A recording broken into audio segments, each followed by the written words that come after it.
Денеска се одбележува Меѓународниот ден на животните. Здруженијето Обезбеди живот побара поголема заштита на кучињата скитници. Смета дека овие животни се најзагрозени. Здруженијето најголема поддршка очекува од граѓаните. Да вдомат напуштено животно, да донираат во легитимните пет шопови кои се поставени во Велес, да организираат во своето семејство или доколку се на работа, да обезбедат храна, со тоа што во соработка со нас да се достави до бездомните напуштени животни во градот, да волонтираат во Здруженијето за заштита на животно Обезбеди живот, веќе тоа е легитимно здружение, единствено таков вид во градот. Од Здруженијето Обезбеди живот велат дека иако постои прифатен центар за кучиња скитници, не знаат како тој функционира. Единствено им било познато дека тој се наоѓа во ветеринарната станица.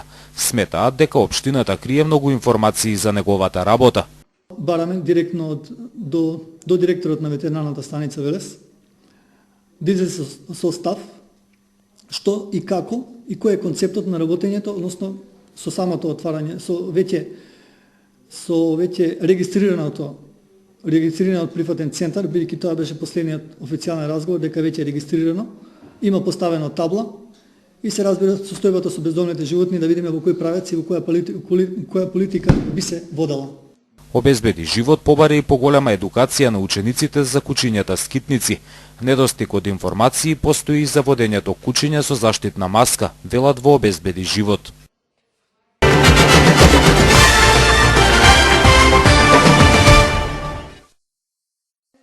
Илјада и 400 книги на француски јазик за Велешката библиотека донираа француските пријатели на општина Велес. Со овие книги кои ги подари асоциацијата Алзас, библиотеката ќе формира француско капче, во кое љубителите на францускиот јазик имаат можност да читаат литература од различни жанрови. Литературата ќе може да ја користат и членовите на франкофонскиот круг, но тоа не е се. Подарок од Француската фудбалска федерација ќе добие Општинскиот фудбалски сојуз, спортска опрема за обележување на терени. Токму затоа ценам дека пријателството кое што го воспоставивме со него е пример како може на трајни основи да се градат пријателства и да се поврзуваат две држави, односно два народа. Инаку за вака да се потсети јавноста, првата соработка започна официјална кога во 2009 година на тогашните 46 рацинови средби. Со посредство на господин Шлев имавме гости од Алзас.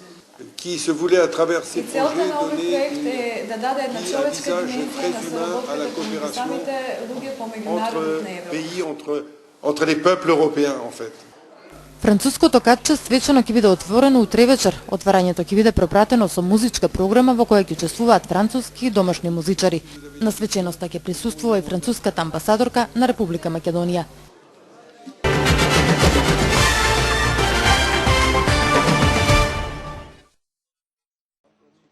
Владеачката партија не ги исполнува ветувањата дадени пред жителите на левата страна на градот. Повторно обвинија велешките социјалдемократи.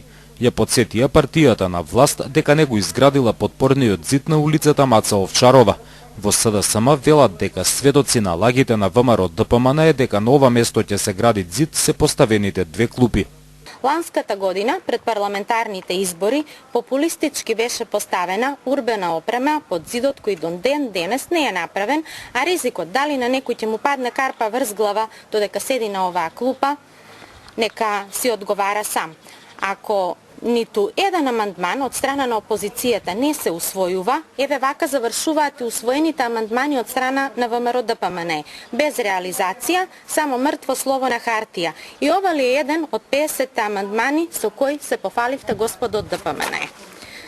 Токму на вашата вчерашна реакција, господине Јаневски, е доказ дека сте нервозни и нервозата не потекнува од нашите редови, туку напротив од вашите редови. Тоа што вие велите дека е лага и манипулација е тоа што вие го правите, разочарани од фактот дека успеавте на левата страна од градот да реконструирате за цела година само една улица и толку.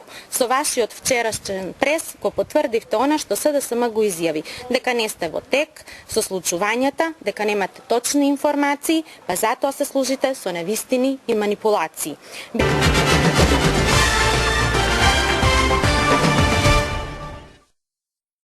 Првачињата од основното училиште Васил Главинов денеска ветија дека вредно ќе учат и ќе ги почитуваат своите наставници. Од денеска тие се дел од детската организација на Македонија. Својот почеток на училишните клупи го одбележаа со пригодна програма на нивните постари другарчиња. Ова манифестација е во рамките на обележувањето на неделата за детето и на овој начин првачињата ги воведуваме во образовниот процес. Секоја година, по повод детската недела, во месец октомври се организира прием на првачињата во детската организација, проследена со пригодна програма во училиштата, во која учествуваат нивните постари другарчиња. Оваа година, како мото на детската организација е за поубав детски свет.